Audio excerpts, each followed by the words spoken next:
The police showed up at my house ready to take charge, but 5 minutes later they were asking my wife what they should do. Our neighborhood's self-appointed queen, a Karen if there ever was one, had called them on my wife about our hedge. But when my wife, a Navy commander just back from deployment, stepped outside, the officer's entire attitude flipped. It was a big mistake for our neighbor, Linda, to think she was dealing with an ordinary person she could easily intimidate. I've never seen a situation change so fast from aggressive to respectful in a matter of seconds. But the most incredible part of this story is that Linda's obsession with our hedge had nothing to do with neighborhood rules. It was all about a secret worth $250,000, a secret that, once revealed, would bring her entire world crashing down. Before I explain what happened, there are 3 things you need to know to understand how truly wild this story gets. First, I'm Alex Smith. I'm a former soldier who now works from home, and my wife, Maya Rodriguez, is my whole world. Maya is a decorated Navy commander just home after 8 long months on the USS Truman. She was tired, but you could still see the confidence and discipline from her years of service. Our neighbor, Linda Thompson, is a 62-year-old widow who considers herself the neighborhood watch captain. She's lived here for years and is the kind of person who would measure your lawn with a ruler and report you if your Christmas lights were still up on January 2nd. The officer who responded, Martinez, is a 15-year police veteran who has a deep respect for military service and has seen his fair share of petty neighborhood squabbles. The first key fact: for 15 years, Linda has acted like the queen of our neighborhood, Pine Valley Estates. The second key fact: that hedge she was so angry about. We had received official, written permission for it 6 months earlier from the Homeowners Association, complete with all the necessary signatures and stamps. The third and most important fact: Linda Thompson was the very person who had signed that approval form. Now, she was about to act like she'd never seen it in her life. The trap was set that morning, though I didn't know it yet. At 10:47 a.m. on a beautiful Saturday, Maya's silver Honda Accord turned onto our street. I was waiting on the porch, hiding a bouquet of her favorite sunflowers behind my back. My heart was pounding with an excitement you only feel when you're about to be reunited with the person you love after 8 long months apart. From her kitchen window, Linda was watching us like a spy, her phone already in her hand and a clipboard on her counter, as if she were about to conduct some serious government business. Our hedge was perfectly trimmed to exactly 4 feet, a beautiful and completely legal addition to our yard, thanks to our landscaping service. But it was about to become the center of what I can only describe as a suburban war. I didn't realize it then, but Linda had been planning this confrontation for weeks.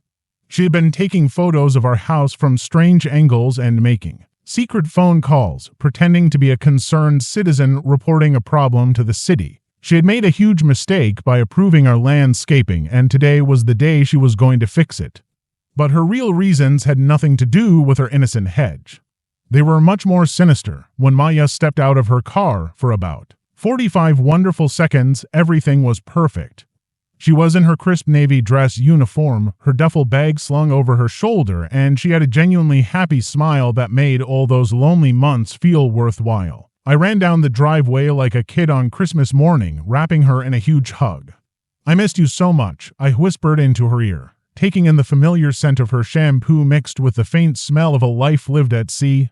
"God, it's good to be home," she whispered back. For that moment, we were in our own little world. Then Linda emerged from behind her perfectly manicured bushes like a predator lying in wait. "Stop! Don't you dare go inside that house," she yelled, her voice filled with a strange authority. She was waving her clipboard around as if it were an official legal document that gave her power over us. "Your hedge is a violation of 7 different safety regulations." Her voice dripped with fake outrage as she pointed at our perfectly normal landscaping. "I've been documenting every single violation while you were gone serving on that ship." The whole thing escalated so quickly my head was spinning. Maya, still in my arms, was trying to understand what was happening while keeping the calm composure that her military training had ingrained in her. "I'm sorry," she asked with polite confusion. "What exactly is the problem?" Linda just got louder, as if shouting made her more important. "You heard me," she shrieked. "I've been taking detailed measurements and consulting with city officials about this monstrosity." I stepped between them protectively. Mrs. Thompson, we have written approval from the HOA, properly signed and filed. She cut me off with pure venom. Expired. The rules have completely changed. Your approval means nothing now. Maya's military instincts took over. Her voice became calm and professional. Mom, could you please explain which specific regulations we are allegedly violating? Linda panicked. Don't you man me like I'm one of your subordinates.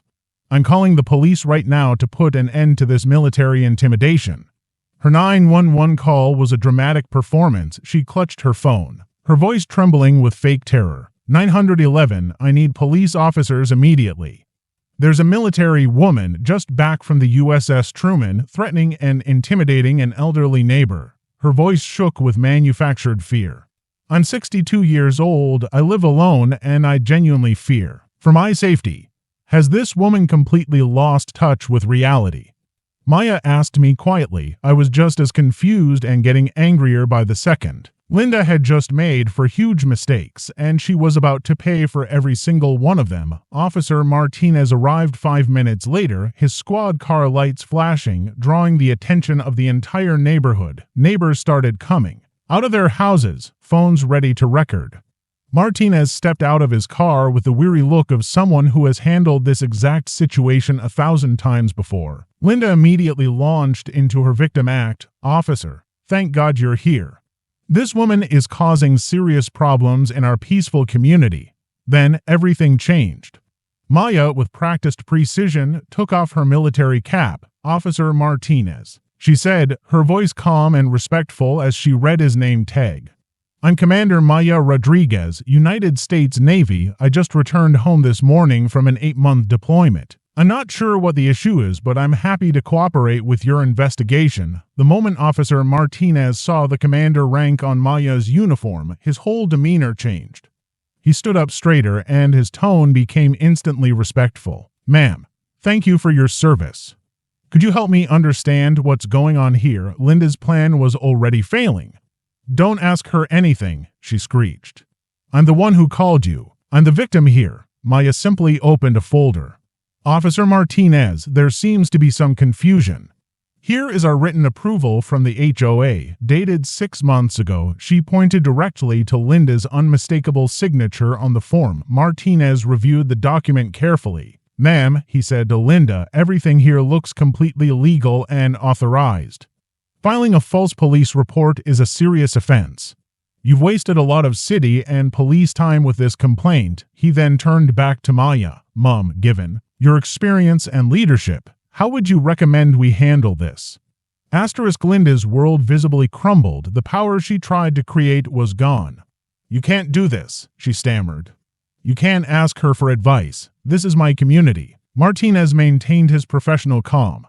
Ma'am, this meeting is officially over. Linda, shaking with rage and humiliation, made one last threat.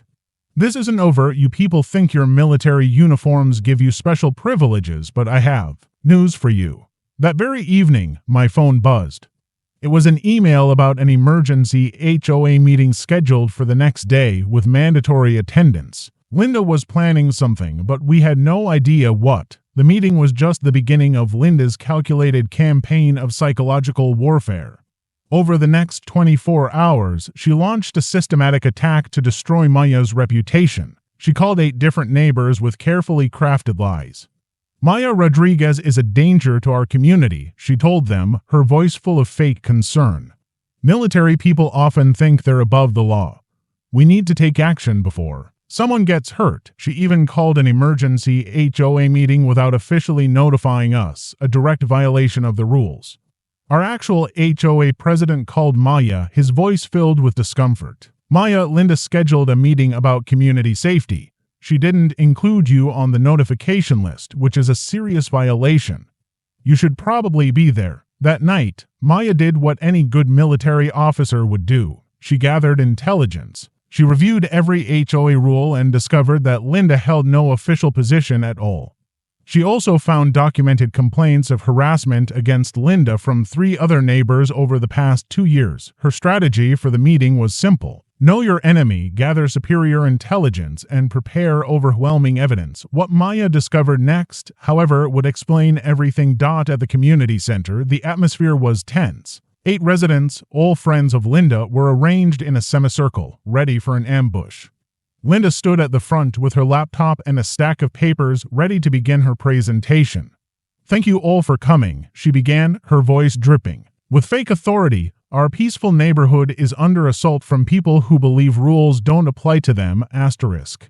She then launched into a breathtakingly false narrative, showing photos of our hedge from deliberately threatening angles to make our normal landscaping look menacing.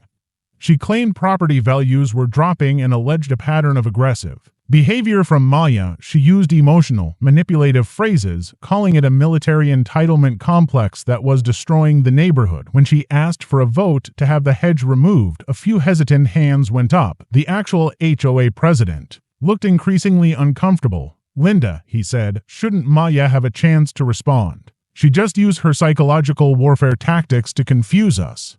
Linda shot back, but Maya's military training kicked in. She stood up, her voice steady, and took complete control. "Actually, Mrs. Thompson, I can defend my actions with facts and documentation, not accusations." She opened her laptop. Screen 1 showed the original HOA approval, with Linda's signature clearly visible. Screen 2 showed an email from Linda's own account sent just days after the approval, where she called the hedge a beautiful addition to our neighborhood. Screen 3 displayed the HOA bylaw about emergency meetings, proving Linda had no authority to call one. The final, crushing blow came with the last slide. "Mrs. Thompson," Maya said calmly, "according to these official records, you hold no elected position in this organization. You called an unauthorized meeting to discuss a hedge you personally approved 6 months ago. You've lied to police officers and manipulated your neighbors. Can you explain why?" The room was silent. One neighbor asked, "Linda, is this true? Did you really sign the approval?" Another added, "You told me last month you thought their hedge was charming." Linda's final, desperate attempt to save face failed. "Those were different circumstances," she sputtered. "You're all being manipulated by her military tactics."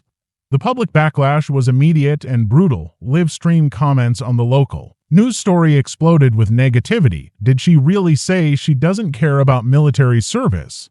One person wrote, "This is the most unpatriotic thing I've ever seen." Said another, "Linda had committed career suicide on live television." Maya watched the news coverage from our living room, tears streaming down her face. "Alex," she cried, "my entire military career is at stake. What if my commanding officer sees this?"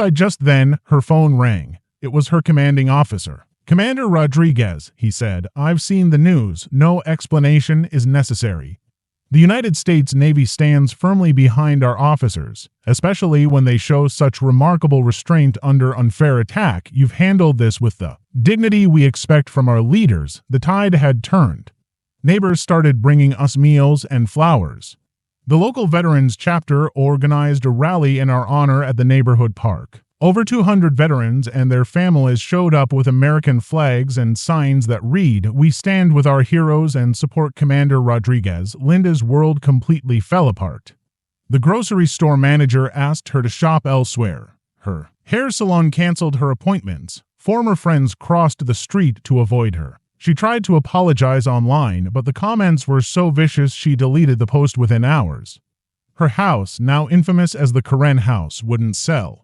The price dropped from $750,000 to eventually selling for $545,000, which was less than she had originally paid for it. The final twist of fate came a few days later when a man in an expensive suit knocked on our door. "I'm Michael Miller," he said, "a commercial real estate developer. I think you need to know the real reason Linda wanted your hedge gone." He revealed that a $200 million shopping and entertainment complex was being built across the street. With an unobstructed view, Linda's house would have been worth nearly $1 million. Our hedge was blocking her from a massive profit. Her entire campaign of harassment, the lies, the police calls, the social media attacks, it was all motivated by pure, calculated greed. 6 months after Linda moved away, in a moment of perfect poetic justice, a new military family, an Air Force captain and her family, bought Linda's old house at the heavily discounted price. Our community, now stronger and more united, welcomed them with a massive neighborhood barbecue. One day, months later, Linda and Maya ran into each other at a grocery store in a different town. Linda, looking defeated, approached Maya. "Commander Rodriguez," she said, her voice barely a whisper, "I owe you a sincere apology. I was wrong, and I let greed turn me into someone I didn't recognize." Maya, with the grace that had defined her through the whole ordeal, simply replied, "I appreciate your apology, Mrs. Thompson. I hope you find peace." As we watched the new family's children playing happily in their yard next to our now famous hedge, Maya turned to me. "You know," she said, "sometimes standing up for what's right costs you something in the short term. But backing down when you know you're right costs you everything that matters in the long run." And she was right. Linda Thompson taught us all that the person who tries to tear you down often ends up building you up instead through their own destructive actions. In the end, integrity and community will always win.